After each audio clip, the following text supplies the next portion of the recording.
des grands génies sur la race noire. Hein?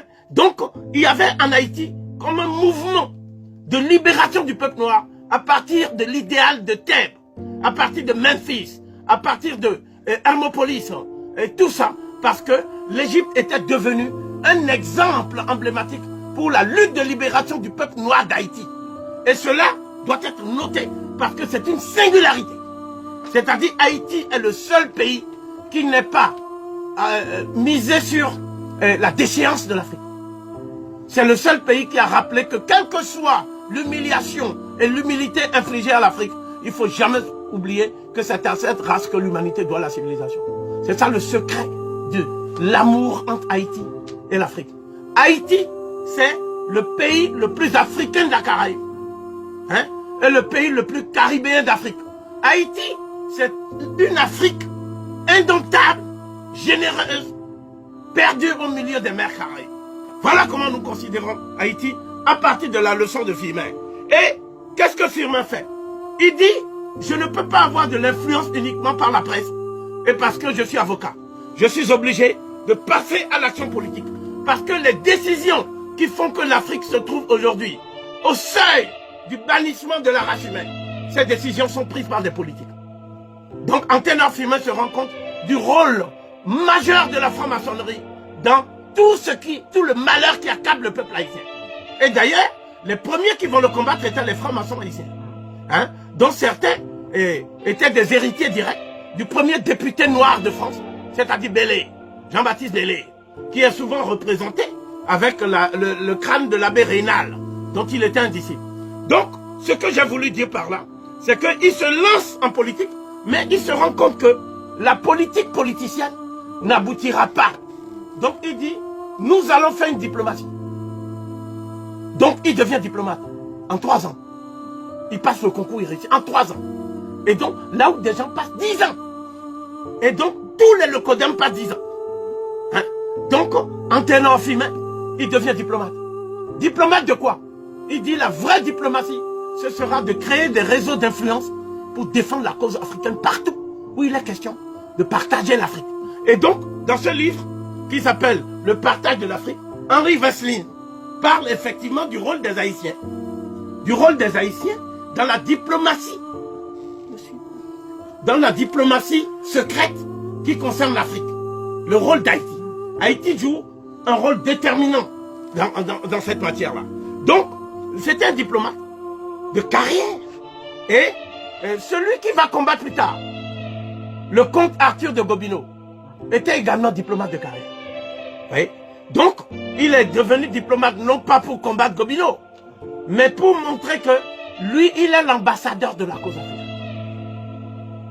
Anténor Firmin, c'est l'ambassadeur de la cause africaine. Et donc, est le meilleur ambassadeur qu'ils ont. On demeura. Donc, à partir de là, il dit, là où on parle de l'infériorité de la race noire, pour pouvoir justifier l'esclavage, la colonisation, le travail forcé, j'irai là pour parler de la singularité de la race noire. Pas de sa supériorité, mais de la singularité de la race noire. Parce que le blanc a développé une pathologie qu'on appelle le complexe de supériorité. Nous n'allons pas lui opposer une autre pathologie qui serait un complexe de la supériorité noire. Nous allons affirmer que notre pathologie à nous, c'est le complexe d'infériorité qui n'a pas de raison d'être. Ce qu'il faut, c'est le complexe de singularité et d'égalité. C'est ce complexe que j'entends incarner en ce qui concerne Anténor Firmin. Donc, Anténor Firmin se rend compte que les vrais débats idéologiques ne posent pas des savants à d'autres savants, mais opposent des gens qui se font passer pour des savants, mais qui sont en réalité impliqués dans la traite des nègres. C'est-à-dire qu'ils vivent de ça. Ils sont dans la société des Indes occidentales, mais ils font des débats d'anthropologie pour dire que le noir étant inférieur, il faut une mission civilisatrice. C'est un devoir des races supérieures. En fait, ils maintiennent l'argent qu'ils gagnent. Comme le philosophe Voltaire, qui était un actionnaire de la traite négrière, comme Montesquieu, tous ces gens-là étaient en fait actionnaires de la traite négrière. Et le problème d'Anténor Firmin, c'était de les démasquer. Hein? Et parce que il disait bas les masques. Pourquoi? Parce que il fallait que l'opinion publique internationale, c'est-à-dire dans laquelle il y avait de plus en plus d'Africains maintenant, cette opinion publique sache que les gens qui parlent de notions généreuses pour aller christianiser, évangéliser les Noirs, ce sont des gens qui sont en train de faire un génocide culturel, physique, contre la race noire. Donc, Anténor Firmin s'invite dans la société d'anthropologie de Paris. Son apparition est une apparition divine. Parce que Anténor Firmin, dès qu'il arrive, tout le monde s'agite. Je parlerai en particulier d'une séance qui est restée célèbre, où il arrive, il s'installe, on lui dit de se mettre derrière, dans le public. Et Anténor Firmin dit, j'exécute vos désirs, sire, en parlant d'un Lecodème qui n'est même pas roi. Et il va devant sa droite. Alors qu'il dit qu'il exécute le désir, il va devant. Parce qu'on lui pose la question, pourquoi vous mettez devant? Il dit, ma place est devant. Et vous allez vous en rendre compte. On dit, vous n'allez pas intervenir. Votre nom n'est pas sur le débat. Il a dit, je n'ai nul besoin d'autorisation pour...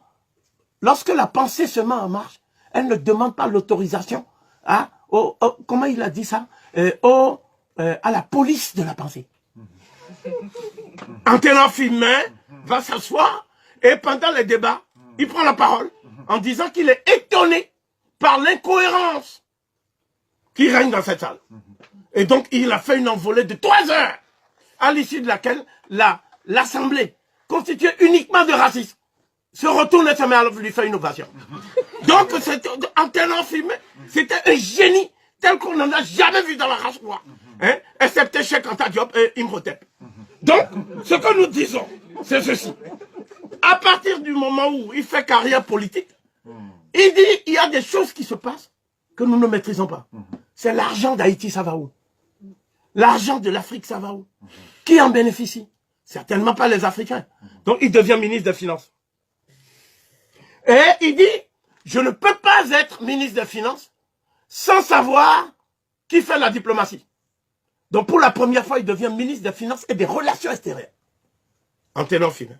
Donc c'était un homme qui cumulait les ministères. Et c'est l'époque où non seulement l'image d'Haïti et de l'Afrique était portée sur les fonds baptismaux de la diplomatie internationale, mais où il y avait une comptabilité rigoureuse. Les comptes publics en Haïti n'ont jamais été aussi sains, aussi assainis que du temps où il exerçait son ministère. Donc, à partir de là, il entre en conflit avec les